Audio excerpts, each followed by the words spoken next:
Hello everybody and welcome to another video.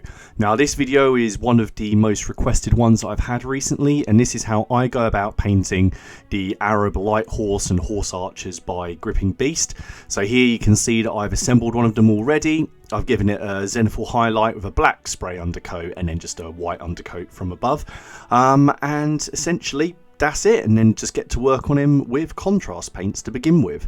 So I'm going to start off by making the horse a nice black horse, and I use black Templar all over all the areas of the horse flesh, trying as much as possible not to get it on any of the reins or any of the other details.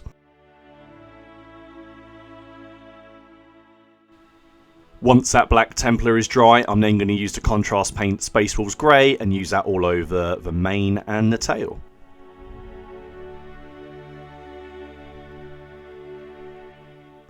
Next, I'm going to use the colour Dark Angel's Green, and I'm going to use this over the reins and all the various parts of the horse harness.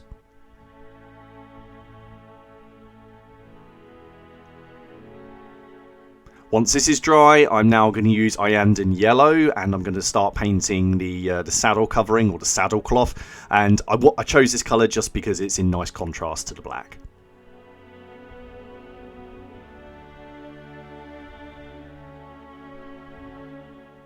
Now I'm going to use Snakebite leather, and I'm going to paint all the areas of the leather work on the model. This includes things like the scabbard, the boots, and the saddle itself.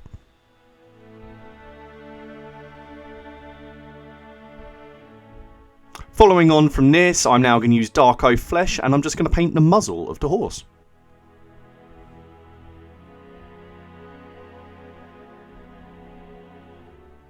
Once this is dry, I'm now going to use Ulthuan Grey, and I'm going to paint some socks onto the horse just to give it a little bit more of a sort of a visual interest, and I'll also paint some markings on the face of the horse as well.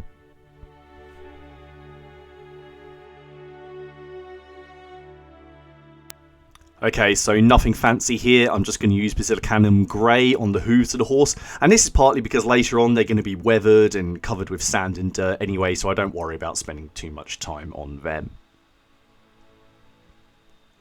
Once this is done, I then use Nighthaunt Gloom, and I'm going to use this on the robes of the rider.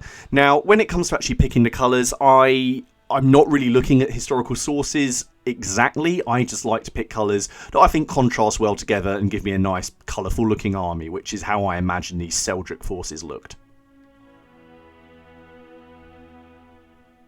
Once this is dry, and make sure it's dry, I just use Vallejo's flat red, and I just use that on the bits of the trousers that you can see. Just again, so it contrasts with the blue that we've painted on the main robes. I also paint the cording on the front of the tunic. And then again, once this is dry, I'm going to use Retributor armour, so this sort of dull gold colour, and I'm just going to paint the hilt of the sword and the pommel and a couple of the sort of harness areas on the scabbard. Following on from this, I'm very simply just going to use black, so Abaddon black in this case, to paint the actual grip of the sword.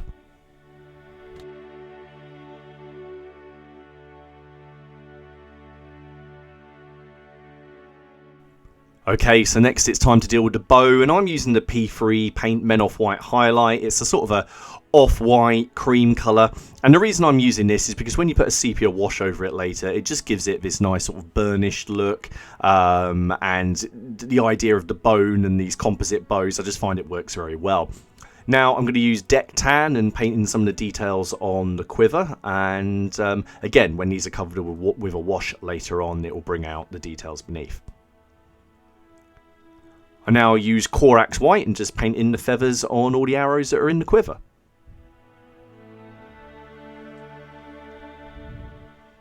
Once this is dry, I'm then going to use the Vallejo Air Colour Alluminium and just paint in all of the sort of silver metallic parts, so areas on the helmet, and try to be as neat as possible, because if it does go on anything else, you're going to have to go back and correct that.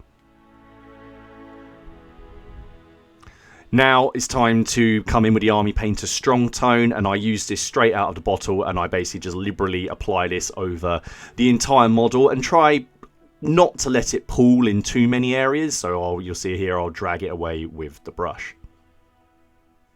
Now this can take a little while to dry, but once it is dry, this is where I use the Sepia wash, in this case the Citadel Seraphim Sepia, and I use that over the bow.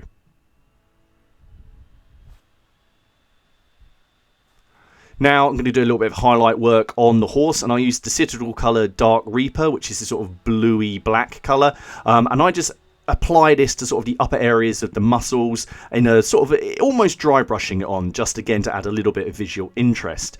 And then I use Corax white, and I go over the areas where we put the socks and also the mask on the horse, and I sort of stipple this on just to add a little bit of a highlight.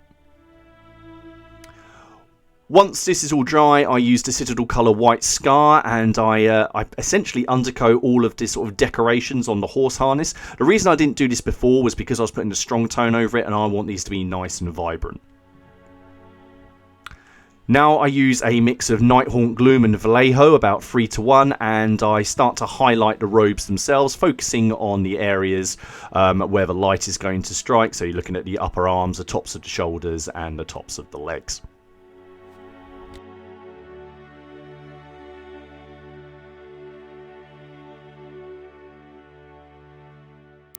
It's time to work on that nice yellow saddlecloth, and I highlight this with a mix of Averland, Sunset and Water, about 1:1, and again I'm focusing on sort of the higher areas, which does end up covering quite a lot of it, but you can use where the contrast has pulled to sort of act as a bit of a guide. And then once this is nearly dry, I mix in some of the Vallejo colour Pale Sand, and then just use this to add some extreme highlights.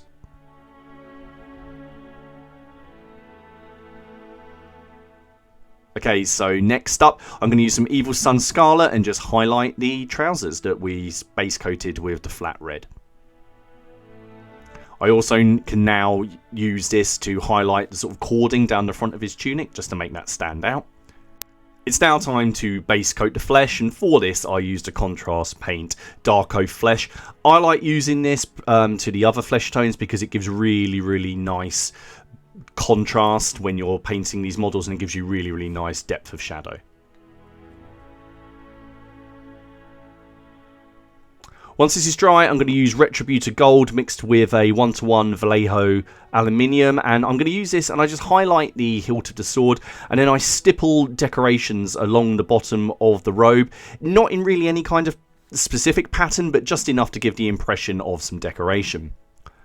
Now, just to give a bit of contrast, I'm going to use Vallejo Purple, and that's the what I'm going to use for all of the decorations on the horse harness. I chose this again because I just think it stands out quite nicely against the black. And once this is dry, I'm just going to use a bit of Vallejo Purple mixed with some Corax White by Citadel, and just do a little bit of highlighting on these. Right, now I come in with Vallejo Dark Flesh and just start adding some highlights to the face.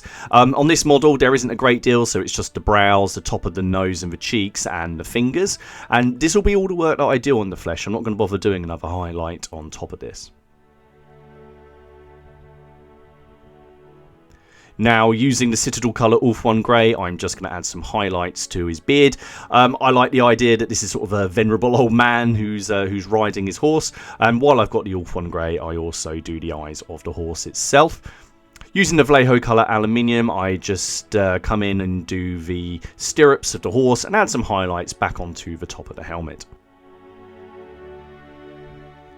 Now, using the Vallejo colour Deck Tan, it's time to just do a little bit of dry brushing. And those of you who have watched my videos before know that I like using Deck Tan. It just adds a little bit of wear and tear to the models.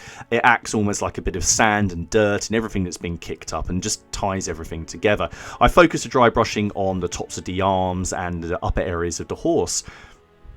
Now, I did this one off camera, but I prepared one of the spare shields that came in the set, and I used one of the Little Big Men Studios transfers on this, and I want to have this hanging on the front of the horse, basically so at any point he can drop his bow and draw his sword and go into combat. So I just use a dot of super glue and stick that onto the front.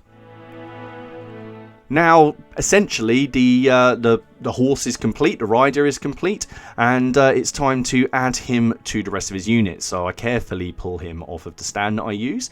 While I was painting this one, I also completed 2 others at the same time, and these are going to be the 3 riders that I'm going to put on this cavalry base. Again, those of you who watch my videos know I like to multi-base my models. These could be very, very easily based individually, but I like to put them together to create this kind of cohesive look with the unit. Now, I use these bases from Big Red Bat, and these come with pre-drilled magnet holes. So to get the most use out of these, I put some masking tape over them. I then pop a dot of super glue in each of the holes, stick the magnets in, and then I'll cover the whole base with, in this case, just a brown paint from a DIY shop. I place the models on in roughly the areas that I want them, and just using a dot of super glue, I pop those onto the base. For the light cavalry, I like using this sort of slanted look, so it looks like they're riding around their opponents. And once they're on, I just use the same DIY paint to paint over the bases of the models to mix them all in. Now I'm going to use the AK Interactive Desert Sand and Sandy Desert diorama pastes, and I'm going to start liberally putting this all over the base in patchy areas, just so it looks like there's some variation. So I use some of the sandy desert, and then what I'll use is another spatula with the desert sand and mix that in bit by bit. Sometimes it's easier to use a brush to get into some of the harder areas. You can also then slowly start to stipple everything together to make sure that you've got maximum coverage. Using a bit of sponge from a blister pack that's been dipped in water, I start to effectively stipple this all over the paste, and it starts to blend all of it together, so you get a nice sort of natural variation on the basing. And then I do most of my work on the base while this is still wet. So using a stone that I found outside, I just add this onto the base where I think it will be interesting. And then while it's in there as well, I just scatter in a few rocks and bits of gravel. And then using a brush with some water on it, I just get some of that basing paste, and I just basically just pull it up over the top of the rocks, and this will just help blend it all together. Now, I have done a separate basing tutorial which goes into a bit more depth about how I do all of this, so do check out the link below. Using the back of the brush, I create hoof prints in the sand, and when this dries, it'll just look quite nice, like they're charging past.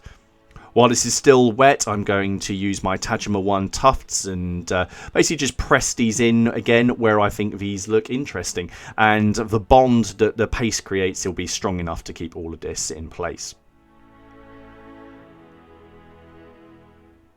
Once this is dry, I'm going to use the Citadel colour Tyrant Skull and just dry brush this over the plants and the rocks, and this just creates this kind of dusty effect and begins to tie everything on the base together. I also go over the shields and the bottoms of the horse's legs again just to try and tie it in.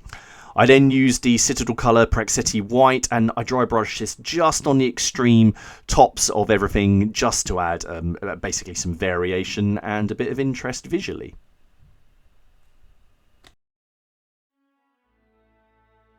And there we have it. Now the base is complete. So I hope you guys enjoyed this video. Painting time wise, painting these 3 figures took me about an hour. Doing the base takes about half an hour while it's wet, and then after that you have to wait quite a while for it to dry. Anyway, I hope you enjoyed this video. This was one of the most requested videos I've had recently, along with how do I just paint the Seljuk infantry. I didn't see the point in doing a separate infantry video because the method by which I paint the chap on the back of the horse is essentially what I would use for the infantry as well. So just transpose those methods onto what you have here. Anyway, guys, I hope you are all keeping well. Thank you so much for checking out this video. I will pop a couple of pictures up at the end. Let me know what you thought down below in the comments. As always, there'll be a paint list down below, and I will see you guys all again soon in the next one. Take care of yourselves. Cheers.